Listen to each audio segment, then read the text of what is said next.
शहीद स्मारक पर डिम्पल मीना के इंसाफ की लड़ाई लड़ी जा रही है। 5 तारीख से शहीद स्मारक पर धरना, वो भी अनिश्चितकालीन। घर वालों का कहना है कि जाएंगे तो नहीं जब तक कि इंसाफ डिम्पल मीना को नहीं मिल जाता। डिम्पल मीना आज इस दुनिया में नहीं है। 9 मई को उसके साथ दरिंदगी हुई और उसको जला दिया। 11 साल की बेजुबान मासूम यानी मूक बधिर, बोल नहीं सकती, 10 दिन तक उसको एसएमएस अस्पताल में भर्ती कराया। बयानों में जो पर्चा बयान पुलिस ने लिए, आरोपी को इंगित करके मोबाइल में बता दिया कि साहब मेरे गुनाहगार ये हैं। पुलिस के सामने अपराधी है, कार्रवाई हुई नहीं। इंसाफ के लिए यहाँ सर्व समाज अब बैठ गया है। हमारे साथ कुछ महिला और हैं, इन सबके जो चेहरों पर एक दर्द है और दर्द होना लाजमी भी है, क्योंकि अगर इस तरह से दरिंदगी बेटियों के साथ होती रहेगी तो फिर शिकन होना लाजमी है। आपका नाम क्या है? आरती मीणा। आप कहाँ से हो? मैं टोडा भीम से हूँ। इंसाफ कब मिलेगा डिम्पल को? यही हम पूछ रहे हैं प्रशासन से और सरकार से कि इंसाफ कब मिलेगा, क्योंकि 1 महीने से ऊपर का वक्त हो चुका है, अभी तक चार्जशीट फाइल नहीं हुई है, एफआईआर दर्ज की गई है, उसके अलावा कोई कार्रवाई नहीं की गई। क्यों पुलिस प्रशासन अभी खौफ में है, या क्यों कार्रवाई नहीं कर रहा है, या वो मिला हुआ है या बिका हुआ है? हम ये पूछना चाहेंगे क्यों आखिरकार कार्रवाई नहीं की जा रही है। कार्रवाई नहीं की जा रही है, बिल्कुल नहीं की जा रही। क्या वजह हो सकती है? चलो अनुमान लगा सकते हैं। अनुमान यही है कि अगर प्रशासन बिका हुआ है तो कार्रवाई होगी भी नहीं। हम इसीलिए सरकार से यहाँ पर शहीद स्मारक पे परिवारजनों के साथ धरना दे रहे हैं कि कम से कम इस सरकार सुने और प्रशासन पर दबाव बनाए, क्योंकि जब सरकार आई थी तो उसने कहा था बेटी पढ़ाओ बेटी बचाओ। तो जब बेटियों को हम बचाएंगे ही नहीं, तो आज भी कहते हैं, तो जब हम बेटियों को बचाएंगे ही नहीं तो किस बात की सरकार है ये? क्यों कटघरे में हमें खड़ा किया जा रहा है? क्यों हम सुरक्षित नहीं है? आज की जो बेटियां हैं, क्यों हमें सुरक्षा का वादा देकर हमें सुरक्षा नहीं दी जाती है? ये नहीं, आपका ये कहना है कि रामराज्य की सरकार में बेटियों को ना तो बेटी सुरक्षित है और कोई इनके साथ गुनाह होता है तो आरोपियों के खिलाफ कार्रवाई नहीं की जाती, यानी बेटियों को इंसाफ रामराज्य की सरकार में नहीं मिलता? बिल्कुल नहीं है। कहते हैं हम राम राज्य की सरकार लाएंगे, पर हम राम राज्य के साथ ये राम राज्य नहीं है, रावण राज है। रावण राज्य ना? क्योंकि बिल्कुल हमारी कोई सुनवाई नहीं हो रही है। ये सिर्फ राजस्थान की बात नहीं, राजस्थान में बलात्कार के नाम पर पहले नंबर पे है। पहले नंबर पे क्या, पर वो आज तक मीडिया में या कहीं भी दिखाया गया है कि राजस्थान में इतनी घटनाएं हुई हैं? कितनी घटनाएं एफआईआर हुई? कितनी घटनाओं पर पुलिस ने कार्रवाई की, या कितनी घटनाओं पे उन्होंने आरोपियों को पकड़ा? शायद मुश्किल से अगर 1000 केस हो रहे हैं तो 1 आरोपी पकड़ा जाता है। तो ये क्या नाइंसाफी नहीं है हम बच्चियों के साथ? मैं एक बच्ची की माँ हूँ, मुझे डर लगता है कि आज अगर डिम्पल की जगह मेरी बेटी होती तो मुझ पर क्या गुजरती। शायद आज इस परिवार की जगह मैं बैठी होती। तो ये मेरे लिए बहुत दर्दनाक है।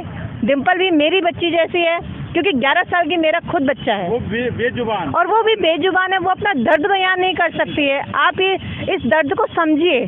जब उसका निचला हिस्सा जलाया गया, लोग कह रहे हैं कि उसको बिजली से जली है, वो डीपी से जली है। आप ये सोचिए अगर वो डीपू से जलती तो क्या उसके हाथ घायल नहीं होते? क्या उसका सिर्फ नीचे का हिस्सा कैसे घायल है? छाती के नीचे का हिस्सा क्यों घायल है? क्यों ऐसा ये चार्जशीट को बदला जा रहा है? क्यों एफआईआर को बदला जा रहा है? क्यों दोषियों को बचाया जा रहा है? मैं ये पूछना चाहूँगी सरकार से और प्रशासन से। आपसे जानना चाहूँगी कि प्रशासन आप क्यों दोषियों को बचा रहे हैं? आखिर ऐसा आपको क्या मिल रहा है उनसे? मैं सरकार से अनुरोध करूँगी कि आप इस जो जघन्य अपराध हुआ है उस पर संज्ञान ले और जल्द से जल्द आरोपियों को हिरासत में ले और उन पर कड़ी से कड़ी कार्रवाई करें। आरती मीणा नाम है। देखिए सरकार, आरती मीणा, आप चेहरा देख लें, सवाल आपसे पूछती है और पूछती ये भी है कि आखिर कार्रवाई आप क्यों नहीं कर रहे। और दूसरी बात, आपसे हिसाब भी मांगती है, क्योंकि वोट देके आपको यहाँ कुर्सी पर बैठाया है तो हिसाब जनता लेगी कि कार्रवाई उसके खिलाफ आपने अभी तक नहीं की। तो इनका आदेश है और इनके आदेश की पालना आपको करनी होगी कि जल्दी से जल्दी उस गुनाहगार के खिलाफ कार्रवाई किया जाए जिसने कि डिम्पल मीना के साथ गुनाह किया। एक बेटी यहाँ उप मुख्यमंत्री और है जिसको भी आप अपना वोट देकर यहाँ लेके आई, उसका नाम दिया कुमारी है। क्या कहना चाहेंगी दिया कुमारी को आप? दिया कुमारी जी ने जिस दिन शपथ ली थी उस दिन पहला सेंटेंस उनका ये था कि महिला सुरक्षा हमारा पहला प्रायोरिटी रहेगी। लेकिन उसके बाद से हम देख रहे हैं कि हर हफ्ते कोई ना कोई एक केस आ रहा है, ये कोई पहला नहीं है। लेकिन वो कहीं नदारत है, वो दिखाई भी नहीं देती कि वो आके, ऐसा नहीं है कि यहाँ धरने पे बैठे हैं लोग, उनको दिल्ली जब दिल्ली दिखती है तो यहाँ पे भी ये भी तो दिखाई दे रहा है। शहीद स्मारक उन्हीं के क्षेत्र में है, कम से कम उनको आके पीड़ा पूछनी चाहिए थी परिवार की, और उसके बाद संज्ञान लेके मुख्यमंत्री उप मुख्यमंत्री का काम है कि जनता उनके दरवाजे पे नहीं जाए, वो आके यहाँ पे पूछे कि भाई कहाँ तकलीफ हुई है और उनकी गिरफ्तारियां करवाएं। जब थे ना वो, जब चुनाव होते थे, जब आते थे, जब वोट चाहिए था तब वो आते थे। और अब हम लोग तलाश कर रहे हैं कि हम लोग को वो मिलने, ताकि हम लोग अपनी समस्या उनको बताएं, लेकिन वो मिलती ही नहीं। उनके पीए से भी हम लोगों ने फोन करके अपॉइंटमेंट लेने की कोशिश करी है, दिया कुमारी जी से, लेकिन अभी तक हम लोग को अपॉइंटमेंट नहीं मिला कि वो है ही नहीं यहाँ पे। ठीक है, आज नहीं है, हम लोग मेरे ख्याल में हफ्ते 10 दिन से हम लोग कोशिश कर रहे हैं कि उनसे मुलाकात हो जाए। होगी भी नहीं होगी सर, क्योंकि बलात्कारियों और खूनियों की तो सरकारें हैं। जब सरकार में ही बलात्कारी बैठे रहेंगे, सरकार में ही खूनी बैठे रहेंगे, तो इंसाफ करेगा कौन? इंसाफ तो तभी करेंगे जब नेता कोई ढंग के पहुंचे वहाँ पे। इनके तो बड़े बड़े नेता ही आरोपी हैं, इन्हीं के नेता हैं। आप कहीं उत्तर प्रदेश में देख लीजिए, चाहे राजस्थान में देख लीजिए, सरकारें भरी पड़ी हैं और इनको इससे मतलब नहीं है कि बेटियां कैसी हैं। अब जैसे पुराने जमाने में पहले होता था, बेटियों को हम लोग 8 बजे के बाद, अंधेरा होने के बाद घर से बाहर नहीं निकलने देते थे, घर के अंदर रखते थे। अब अगर ऐसी सरकारें रहेंगी तो वापस वही जमाना वापस आएगा कि हमें बेटियों को कंट्रोल ही करना पड़ेगा। वो चीज़ भूल जाएगी, बेटी पढ़ेंगी और बेटी बढ़ेंगी। जब बेटी बचेंगी नहीं तो कहाँ से हम पढ़ाएंगे और कहाँ से हम बढ़ाएंगे? बेटी बचेंगी नहीं तो फिर कहाँ से बेटी पढ़ेगी और कहाँ से बेटी पढ़ेगी और कहाँ बेटी लिखेगी?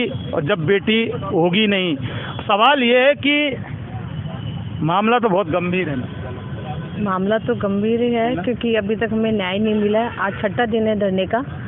पुलिस प्रशासन को आना चाहिए, पूछना चाहिए कि भाई क्या तकलीफ है, क्या हो रहा है। एक कोई भी नहीं आ रहा। हम यहाँ पुलिस कमिश्नर के यहाँ सामने भी बैठे हैं, पर एक भी किसी ने आके ये नहीं पूछा कि आपको क्या है, क्या नहीं मिला है, नहीं मिला।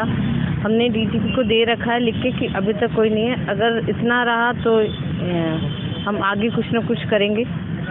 अच्छा ये बताओ, ये जब चुनाव होते हैं तो ये जो नेता है ना, ये मंचों से बड़े बड़े भाषण देते हैं, इधर उधर की बातें करते हैं और ज़्यादा ही करते हैं और बिना ज़रूरत की बातें करते हैं। लेकिन अब ये मामला डिम्पल मीना का सामने है, तो इस बारे में कोई भी नेता नहीं बोलता।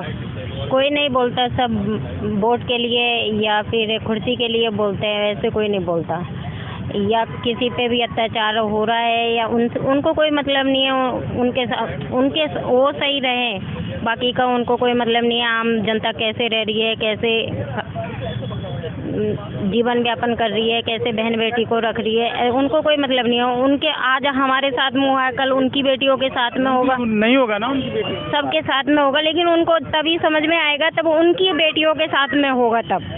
अभी तो नहीं आ रहा, अभी तो हम जैसे बैठे हैं उनके साथ में हुआ है, लेकिन उनको भी पता चलेगा। तो बड़े बड़े बॉडीगार्ड गनमैन जितने भी बॉडीगार्ड है वो आज 5 साल के लिए बैठे हुए हैं, आगे पता नहीं है 6वीं साल में कौन आए। वो तो ये जिंदगी भर तो रहेंगे नहीं, उनको भी उन्होंने अभी बैठे हैं, भजन लाल जी अभी बैठे हैं 5 साल बाद भजन लाल का भाई आएगा तो वो हो सकता है कि भजन लाल का भाई आए, हो सकता है कि अगली बार कोई दूसरा आए जो हमारे लिए सोचे, हमारी बहन बेटियों के लिए सोचे।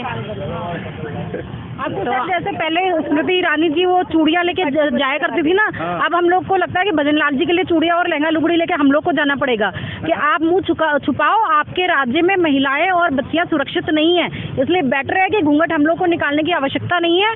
ये जो सरकार में बैठे हैं मुख्यमंत्री और इनके पदाधिकारी बैठे हैं, जो पुलिस प्रशासन में बैठे हैं, वो घूंघट निकाल के और अपने घरों में घुस के बैठे हैं। बहरहाल देखिए, 100 बात की एक बात है, डिम्पल मीना को इंसाफ दो भजनलाल सरकार।